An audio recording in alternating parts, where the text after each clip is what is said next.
On trouve, tout autour de l'espace naturel de la Corbelière, des sortes de sables mouvants ou trous sans fond. Les gens d'ici parlent de Molins. Bernard, Claude, Philippe et Jean-Noël vivent près d'ici. Ils nous en parlent. Haute-Beau Bernard, j'habite aux Rivières, en face là-bas. Donc je suis pas dépaysé. J'ai exploité ces terrains de la Crofondière qui bordent les étangs et les cheminées. 63 ans, pré-retraité.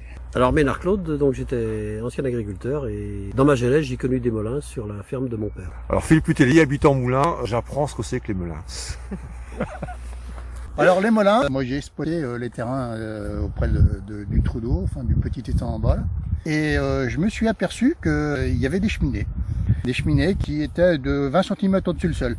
Et ceci est formé par le fait que les vaches ne passent pas sur les molins, elles font le tour. Et à côté, il y avait une petite cheminée que j'ai pas vue et je suis tombé dedans jusqu'au bassin, quoi. Enfin une jambe. Hein. Je me suis ressorti, et je connais quelqu'un qui a laissé sa chaussure dans le molin. Alors faut savoir que ça doit être des phénomènes assez rares quand même, mais ici on est sur une zone de molins. Il y en a plus bas, il y en a jusqu'à la rivière. Et il y a quelqu'un, un ancien, qui essayait de voir s'il y avait un fond, qui a pris on appelle ça un aiguillon. Un aiguillon. Une perche, ouais. Et il a jamais trouvé le fond. De 5 à 6 mètres, peut-être 8 mètres, je sais pas, il a jamais trouvé le fond du molin. Mais moi je vais parler du molin qui est près du pont. Mon grand-père m'avait dit que le cheval était resté dedans, mais il n'était pas disparu quand même. Et j'ai entendu dire des histoires qu'il y avait des charrettes de foin qui disparaissaient dans un molin.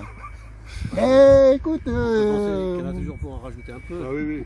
mais c'est possible, hein. Je sais pas. Hein. Juste pour dire que chez moi, quand mon père exploitait la ferme, il y a un endroit qui était très humide, on appelait ça des molins. Et ces molins, enfin moi j'en ai qu'un vague souvenir parce que j'étais tout petit. C'est un endroit qui était instable, on pouvait pas monter dessus. Mon père a eu idée un jour d'y faire un étang, qui aujourd'hui est, je dirais qu'il est intarissable. Enfin, on parle tous pareil, je pense. Ça sort de la vapeur, tu vois des fumées, tu vois des choses. Tu vois rien, ouais, ça sort un peu de terre glaise, tu vois, avec de l'eau. Ah oui, quand même, ça gicle quand même. Le haut, c'est... Ah oui, c'est pas creux. Non. Tu le vois pas creux de Non, l'extérieur. tu le vois, il y a une terre glaise jaune qui est dessus. Pas toujours... Ce qui est quand même bizarre dans ton histoire, c'est que les bêtes ils vont pas, elles font le tour. Ah mais donc, ça c'est certain. Elles sentent qu'il y a un danger. Ah, mais attends, mais les bêtes ont de l'instinct. Hein. L'instinct, oui. Ça, elles font le tour. Accidentellement, t'en as une qui tombait dedans, elle s'arrachait, mais elles font le tour. Quand elles font le tour. Alors, les chemins de la Corbelière, ça a été créé en 2014.